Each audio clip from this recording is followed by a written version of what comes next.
Straight into the 76th chapter, Parak Ayin Vav Lam Natsech Ben Ginot, Mizmor LaAsaf Shir. So another song of the Asaf family of Levites from the time of David, and we see also the name of the time all the way to the time of Chizkiyahu.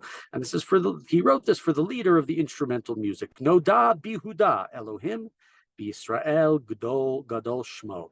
God has made himself known in Judah. His name is great in Israel. And it's possible to read this verse and not think of one of the great scholars of Jewish history, one of the great Talmidei Chachamim, the Noda B'Yehuda, who lived, I believe, in the 18th century in Prague, and was one of the great halachic minds. Wrote some very, very important shuvot responsa from here, and much like it says in this verse that God has made himself known in Yehuda, his name is great in Israel. Obviously, to a lesser extent, this rabbi, Rabbi Chezkel Landau, is greatly known to Israel, the Noda B'Yehuda. Vayihi v'shalem suko ume'onato b'tzion. Shalem became his sukkah, the place where he lived. Zion, his ma'on, his den, the place of his dwelling. Right, God. We've said this before. We don't really have the word Yerushalayim in Tehillim. Remember, it's once or twice, but we have Tzion very, very often. God is in Zion. God is in Shalem, in Yerushalayim. Shama shibar rishpei kashet, magain v'cherev umilchama sela. There he broke the fiery arrows of the bow, the shield and the sword of the ward, Selah. Right? So there he broke the fire arrows. Is it then Selah is forever, have we said many times? Is it just the end of the musical notation? Here we have this first part that God lives in Zion. God's name is great. And there he's shown his protection, as it were, of Bnei Yisrael, the breaking of the fiery arrows, whatever that might mean, or the shield of war, whether it be, let's say, during the days of Chizkiyahu, the miracle of Sancheriv, or some other time when God came miraculously to the helping of and saving of Bnei Yisrael. Continuing in verse 5, Pasuk Hey, Na'or ata dir ma mehare taref. You were glorious. You see the word or for light. You were glorious. You were resplendent on the mountains of prey. Eshto tolilu abirei lev, namu shinatam velo matzu, chol anshe chayil yidehem.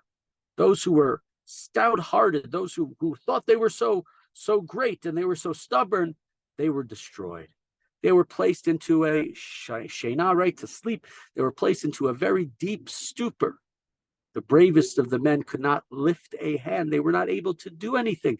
Those who thought they were so strong, those who thought they were so great, but now it is God who is the Naor, God whose light we, see. Miga'aratcha Elohei Yaakov, Nirdam, Varecha Vasus. At your screaming, at your shouting, God, Ga'ara, to shout, to talk very forcefully and loudly. When at your, so blast is the word I have here, but I don't think of it as a blast. Horse and chariot lay stunned. They didn't know what to do. God, in a sense, handicapped them. They couldn't know. I think back also to the miracles that Elisha did, helped by God, with the enemy, the soldiers of Aram, when he makes them all blind and they don't know what's going on. He leads them to other places. Right? The God's overwhelming presence here, God's light, God's strength, handicaps and makes the enemies unable to do anything, lift a finger. Ata, we're in verse 8, Pasukhet, Nora ata, umi amod lefanecha me'azapecha. God, you are awesome. You are to Nora. You are to be feared or to be awed. And who can approach you? Who can stand next to you? Who can withstand you when your when your anger, when your rage comes out to those who deserve that anger? Bishamayim bishmata din eretz yar'a vishakata. In heaven you pronounce sentence, and the earth was numbed with fright. And here is, right, this is ultimately, in a sense, what's coming to happen here. And let me read the next verse because then it becomes even more apparent. Bekum lamishpat Elohim lo ashia kol amvei eretz selah.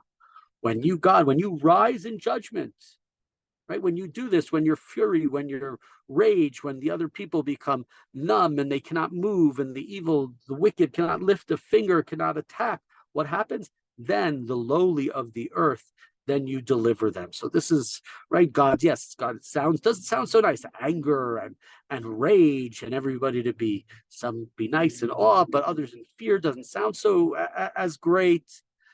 But this is all to support those who can't support themselves, the lowly, the poor, the people who don't have strong backing, whether it be monetary backing, whether it be physical backing. So God is here. God is going to set the record straight. And sometimes to set the record straight, if you want peace, right? War and peace. Sometimes there has to be a battle to make peace. It's what, in many ways we would prefer there not be in the world, but unfortunately we understand the realities of humanity. So God rises to justice. And why does he do all these things? Because the poor, those who cannot defend themselves, those who are not protected, they will be so. Ki chamat Adam, we're in verse 11. Todechka she'erit chemot tachor. The fiercest of men, they will, right, with their chama, with their anger and their rage, they will acknowledge you. They will be modeh. They will admit that you are greater, right? When you get your, you get your chogers, like the belt is like girding, right? It's when you put on your, in a sense, like when you get your gun ready and you're carrying it around in your holster, God, when you have that, then everybody will admit it. Nidru v'shalmu la'Adonai Elohechem kol svivav yavilu shai la mora. Make vows and pay them to God. All you are around him will bring tribute to God. Yivtzoa ruach negidim nora lemalche eretz. He curbs the spirit of negidim, of princes, right? You think again, this is the haughty, the haughty and the mighty. That's a new word now. Haughty, it stands for haughty and mighty.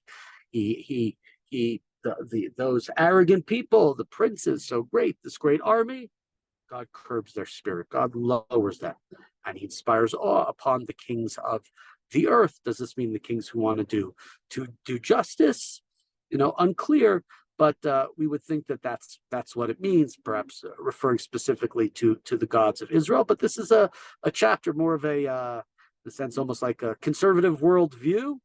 You want to make sure you're going to be okay, then you should make sure to destroy your enemies. You need to get rid of evil.